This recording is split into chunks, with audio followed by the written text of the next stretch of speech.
welcome everyone to our Shaman's on the green screen. Oh, no. Welcome to Premier Challenge here at Psycho Turtle in Pico Rivera, California. I'm Dennis Geisler. With me for round one is Arnie Wolf. He's got a pie for round one. He's participating in the tournament. We're getting into round number one of our Swiss tournament. We have barely enough masters here today. I think we have exactly 17 for 5 rounds. We have John and Xaiyan for round number one. John has Glamora, Entei, Ogerpon, Wellspring, Fluttermane, Bridgerwrath, and Ursulina Bloodmoon. Xaiyan with Espeon, Leafeon, Lucario, Ogerpon, Teal, and Meowscarada and Garchomp. I said and too early there. You know, what's interesting with this team is we haven't seen some of these Pokemon for a while. We're going to see Xaiyan lead with that Lucario and Espeon. Wow, we see John lead with the Fluttermane and the Entei. So, like I said, we haven't seen some of these Pokemon for a while. Meowscarada, Garchomp, very staples in Regulation A and B. Fluttermane, Entei, obviously staples still in Regulation F. So, I think, looking at it right away, obviously this Fluttermane, you'll see it in a minute, but it is Booster Energy. That's going to be interesting because there's a chance this Espeon could outspeed Fluttermane, unless this is a booster speed Fluttermane. And it's special attack, so Espeon may be able to at least, you know, get some hit off. It's going to be a tough matchup for that against the Entei. He's got extreme speed, so Espeon, we've got to watch out for that. Lucario is also in a bit of a tough spot, being weak to fire. It does have a few solid options. Get Meteor Mash, probably can one-hit KO the Fluttermane. And so maybe that's the strategy, but we're going to see a Protect from John. Yeah, John will leave with the Scouting Protect with that Fluttermane. Entei will be the fastest thing on the field here and will take that knockout, one-hit knockout onto the Lucario with that Sacred Fire. Huge damage there. You're going to see the Life Orb on Entei there. Espeon going for the Side Beam onto the Fluttermane. Not going to pick up any damage because of that Protect. Solid play there by John, all things considered. That free knockout on turn number one. And Garchomp coming in. Not a bad Pokemon, but gotta be wary. This is a Terra Dragon Garchomp. Fluttermane is gonna be faster and has Dazzling Gleam. One-hit KO potential is strong there. Espeon, though, could go for some sort of attack. I think right now, if you're Entei, an Extreme Speed, you can go Terra Normal Extreme Speed. I think that may be good to get rid of the Espeon as well as remove your ground weakness for Garchomp. And then just let Fluttermane Moonblast, because it should be a KO. But you're going to see Terra, and I believe it's Fluttermane. Yeah, it is the Terra Fairy Fluttermane that we're seeing here. Is always a fantastic choice, of course, especially after getting rid of that Steel-type Lucario. And the Protect on Entei coming out. Just not going to attack this turn, maybe hoping to redirect some attention to it from the Garchomp. But this Moonblast is going to do a lot of damage. It is going to connect with that Garchomp and just get rid of it. Yeah, another ring the bell moment, another one-hit knockout. Very hard-hitting Pokemon that John has here. Already picked up 2 knockouts. Here's that Psy Beam, picking up a little under half of Fluttermane's HP. This does have fantastic special defense there, so going to take it reasonably well, all things considered. We'll see Meowscarada come on out as the last Pokemon here for Xaiyan. Now, Meowscarada could, again, it's a very high speed tier, so if it is fully invested in speed, this Meowscarada could outspeed the Fluttermane, be able to pick it up with really any move except for Aura Sphere. Flower Trick obviously being premier move.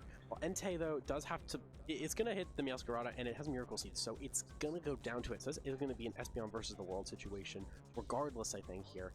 And I wouldn't be surprised if this Fluttermane, if it does outspeed, targets the Espeon just for a double knockout and giving John the game. Yeah, Xaiyan's kind of playing defense here. Absolutely, it's going to be difficult to get out of this. Does go for the Terrastal here. You're right, it's going to keep the typing. It's going to be the Terra Fairy the Terra Psychic Espeon. See that Terra Psychic all too often. I like seeing that there. Doesn't Terra Blast to go with this, so a bit more damage on those moves. Going to be the Shadow Ball into that Espeon, and that almost certainly will pick up that knockout as well. With just that Meowscarada remaining now. Meowscarada, like I said, could pick up KO here with Flower Trick. I wouldn't be surprised to see that onto the Fluttermane. It goes for Aura Sphere, though, and that was going to connect with the Fluttermane. Resisted damage, not going to do a ton, and the Sacred Fire going to connect. This should pick up KO, and John wins game 1. Yeah, very nicely played by John there for game number 1. Always kept the right target in front. Got everything done that needed to get done. Yeah, I think if for Xaiyan, the best strategy is to go lead Ogerpon and Garchomp. I think that's a bit of a it's an interesting combo, but that is probably the best. This Garchomp does have Dig, so you can kind of play around with that mechanic. See if you could scout out when Entei is going to protect and then charge at it with that ground move. Ogerpon, Terra, Grass is going to outspeed the Flutter Mane, and so that is going to be a big play there. I think that is the combo that you really want to lean into. Any of the grass types as well, Leafeon or the Meowscarada, is going to be decent into the Ogerpon, the Glamora. Yeah, obviously, it's an interesting case because the grass. I think the grass types on Xaiyan side are. I think the grass types on Xaiyan side are going to just kind of be the key after you get rid of that combo that we saw that Entei the Flutter Mane, because Ogerpon, Wellspring, Fridorap, Glamora, they all could take some heavy damage from the Meowscarada if it is Flower Trick. The hard part is, because obviously it's a guaranteed crit, so the hard part is positioning that Meowscarada to do the damage that it's needed. And also, if you're John, you really want to pay attention to the Terras. I think the Terra Fairy on Flutter Mane was perfect there, but if you're going to go for a Blood Moon, you really want to Terra that to normal, get rid of that grass weakness after setting it up in Trick Room, and then after that, you're free to just kind of go ahead and spam Hyper Voice into really anything on Xaiya's team. So I think if there's the right play would be the Garchomp, Ogerpon, Meowscarada, and Lucario, just so that way you have some stab damage onto the Ursaluna Blood Moon. Of course, you got to position yourself right, and that's the tough part. Yeah, and obviously Xaiyan doesn't have the information here on what John was bringing in the back. I don't know. I wasn't paying enough attention to even know what John had in the back. But I think fundamentally you got to get that Flutter Mane out of the way as quickly as possible. These players are trading hits pretty often. John threw out a couple of protects, but both of these players were mostly just kind of trading hits whenever possible, and I think Xaiyan has to be able to hit first, hit a little harder, try to get around this Flutter Mane one way or another.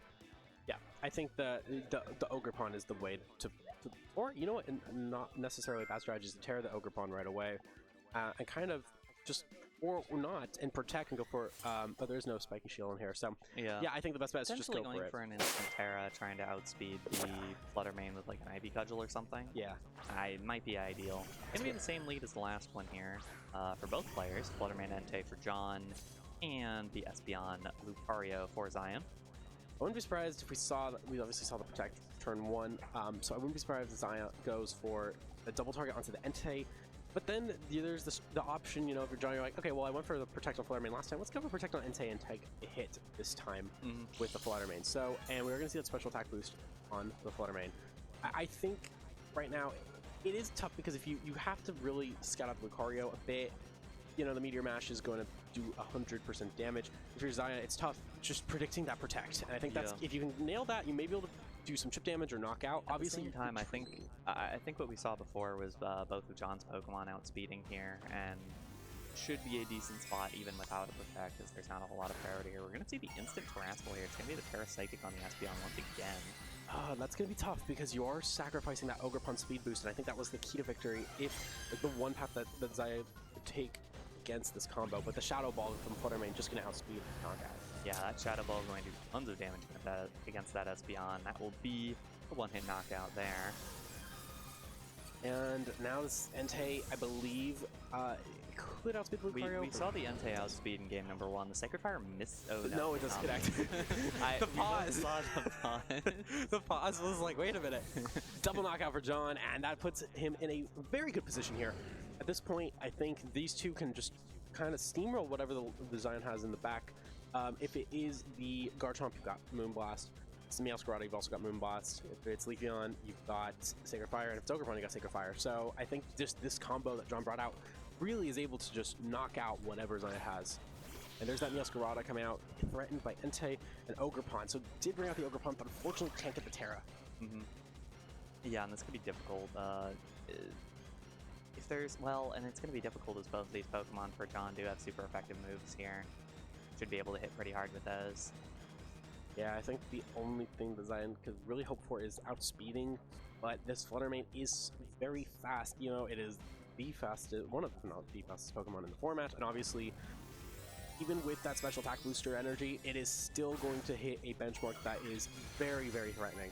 And just now adding on to the Terra Fairy, you are going to get a heavy hitting Moonblast onto any of the two. Even though Ogerpon isn't super effective, I think it's fragile enough to go down to a Moonblast. But we're going to see which one John targets here. I believe it is the Meowscarada. It's the Meowscarada. Does get that super effective damage. It is going to take down that Meowscarada. Now it is just one lonely Ogerpon against the world. We see the Sacred Fire again. Hold. It does hit. And that should be it. John with the 2-0 victory in our first round today. You know, I think one thing with John's team, we've seen this team a bit do very well. You know, the combination of Fluttermane and Entei just takes a lot of damage. If that's not going to be the right strategy, then you've got Redirection and Trick Room. And that is, and like I said, you could just steamroll with Ursaluna Blood Moon and just pick up some KOs with Terra Normal, Hyper Voice. And this one's still Silk Scarf, which is interesting. So you don't take the Life Orb damage because that's on Entei. You do get some interesting boost there because it still will boost your normal moves, and that's Ursaluna's strong point. So really well-built team from John. And Xaiyan using some really cool Pokemon, showed off that Espeon. I've always loved Espeon and all the evolutions, and being able to see those on stream is always a treat for me. And even more than that, I mean, as you might have seen on the cameras, it is a junior and a senior playing, and it's so nice. Pokemon is such a fun game for all ages, and it's great seeing players like that be the kind of the future of this game. Yeah. I mean, we've seen people...